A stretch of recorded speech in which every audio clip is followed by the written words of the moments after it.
పాత సినిమాలో హీరో క్లైమాక్స్లో పరిగెత్తుకుంటూ వచ్చి తన ఫ్యామిలీని కాపాడుకోవడం, అప్పుడు అందరు కలిసి ఒక నవ్వు నవ్వుతూ మాస్టర్ షాట్లో నిల్చొని కెమెరాకి పోజ్ ఇవ్వటం, ఇవి మనం పాత సినిమాలలో చాలా చూసి ఉంటాం కదా.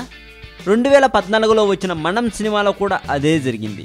అక్కినేని అఖిల్ను హీరోగా లాంచ్ చేయాలని నాగార్జున గారు అనుకోవటం ఆలస్యం, ఎలా లాంచ్ చేయాలో ఆలోచించడం మొదలుపెట్టారేమో.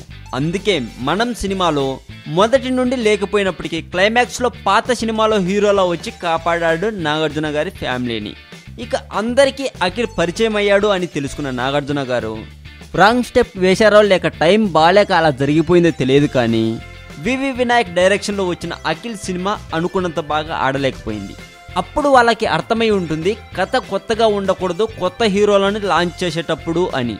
అందుకే ఈసారి మంచి కథతో ముందుకు రావాలని అఖిల్ ఎలా అయినా సరే సక్సెస్ అయ్యే స్టోరీని అఖిల్ చేత చేయించాలి అని నాగార్జున గారు కష్టపడుతున్నట్లుగా ఉన్నారు. అందుకే అఖిల్ సినిమా వచ్చి ఇన్ని రోజులైనప్పటికీ ఇంకొక సినిమా రాలేదు.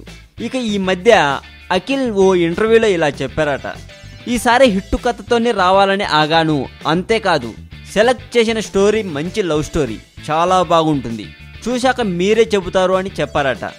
మరి సినిమాకి డైరెక్టర్ హీరోయిన్ ఎవరు అని అడిగితే నాకు చెప్పేంత స్వేచ్ఛ లేదు అని మాట దాటేశాడు అని పలు ప్రైవేట్ వెబ్సైట్లలో రాస్తూ ఉన్నారండి.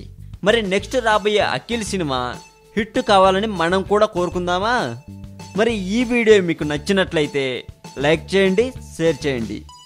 ఈ వీడియో మీద మీ కామెంట్ కూడా పోస్ట్ చేయవచ్చు. మరి మరింత టాలీవుడ్ సమాచారం కోసం సబ్స్క్రైబ్ చేయండి టాలీవుడ్ సెంట్రల్.